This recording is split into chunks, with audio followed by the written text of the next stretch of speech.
So what this is saying is that the derivative of an integral is equal to just the plain function, but if one of our limits is a variable, we have to multiply by the derivative of that variable, okay? So if it's just x, then you're just multiplying by 1. Not a big deal. But let's talk about, well, why do we get to ignore a here, okay? Why do we get to ignore a? So let's just look in general terms.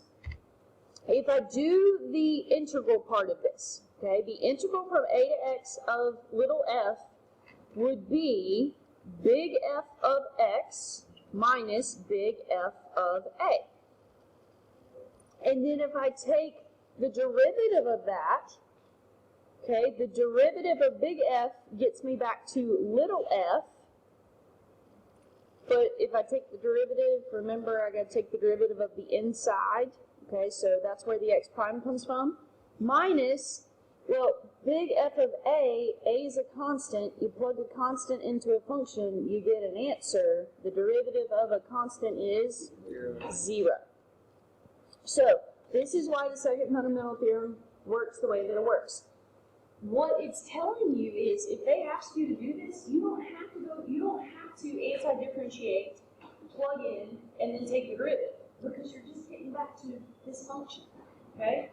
Just getting back to this function. The only caveat is, you gotta be careful with your limits. If it's a variable, you gotta multiply by the derivative of that variable. Now, if both of them are variables, you gotta do the same thing. Instead of having minus 0 here, we would have minus f of x times the derivative of the lower limit, okay?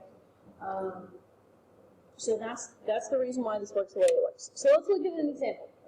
What's a caveat? What? Caveat. A caveat? It's like like not really an exception, but just a little tiny detail, rule kind of thing.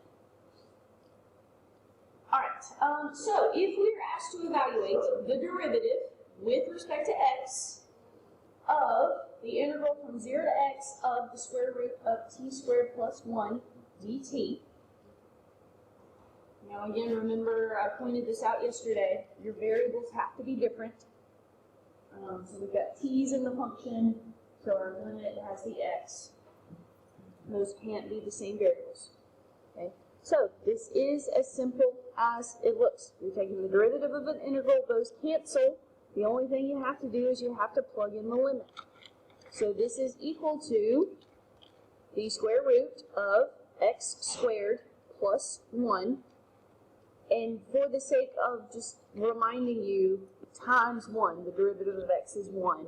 Obviously that doesn't affect the problem here, but I just want to emphasize that you can't forget to multiply by the derivative of one of your limits. So you multiply by the variable, not variable function. Right. Yeah, it's times the derivative of the limit. Not the derivative. Not the derivative of the function. No. No, it's times x prime. X is the limit. Okay? Now, let me make a note. If I modified this problem slightly and I changed it to x to 0, what would change about my problem is that's now my lower limit, so it would be negative square root of x squared plus 1. Because that's my lower limit, you subtract the lower limit, so you stick a negative in front of it. And still technically times 1, okay? But you really don't have to write that, okay? These problems really are as easy as they look, guys. Okay, they really, really are. Okay, so here's example 2. Integrate to find big F as a function of x and demonstrate the second fundamental theorem of calculus by differentiating the answer you just found. So we're going to evaluate this definite integral, the definite integral from 4 to x of the square root of t dt. And then we're going to, well, let's just do that part and then we'll talk about the second part of the problem. Okay? So here's our function.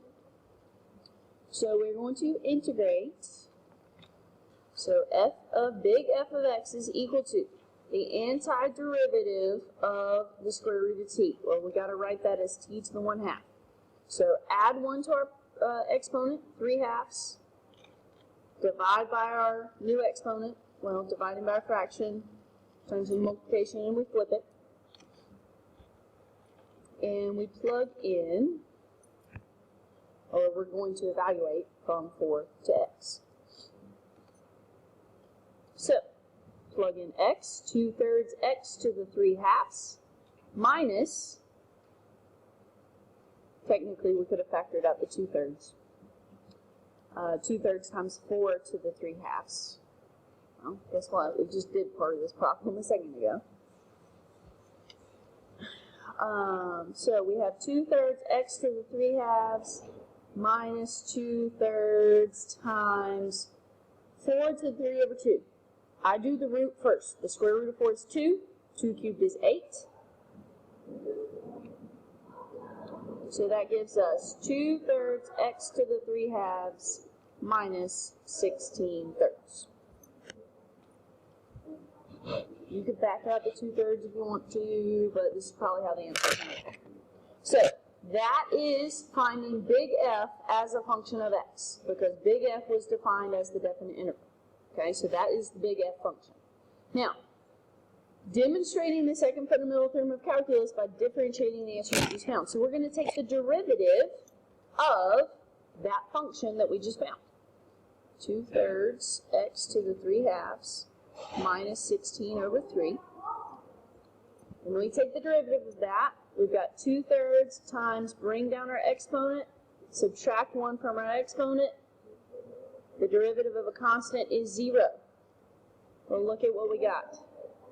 X to the 1/2, which is what we would have gotten if we had just plugged x into our function, or into the function that was being integrated, okay?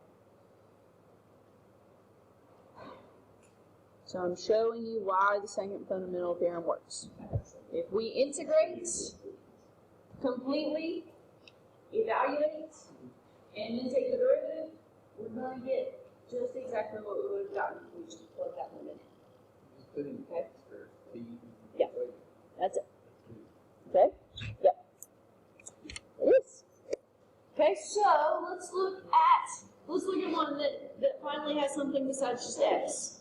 Okay, find the derivative of this function that is defined, big F of x is defined as the limit from pi over 2 to x cubed of the cosine of t dt.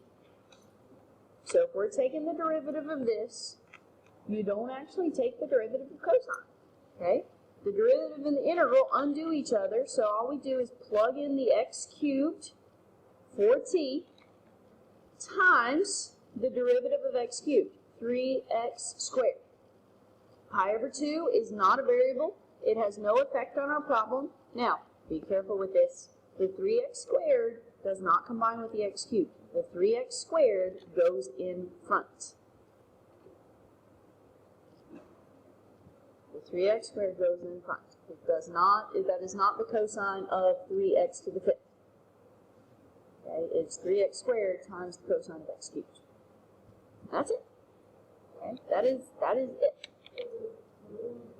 The lower limit doesn't matter because, as we just demonstrated in that last example, even when we plug it in, because it's a number, we plug it in, you get a number as an answer, and when you take the derivative of a number, the answer is 0.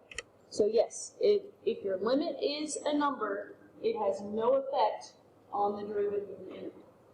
Now, if both of these were variables, then you would do this minus cosine of, say that bottom variable was x, minus the cosine of x. Is what you would add to that. Or vice versa, if those were flipped, then there would be a negative in front of this because the x cubed would be the lower limit. All right? I mean, I've seen problems just like that. I mean, just. There a real life application? Is there a real life?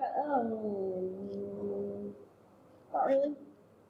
Because I mean, it's just one of those computation things. Because taking the derivative of an integral, you're just getting back to the original function. It's not really an application. It's just they're testing your notation skills, literally, is what they're doing.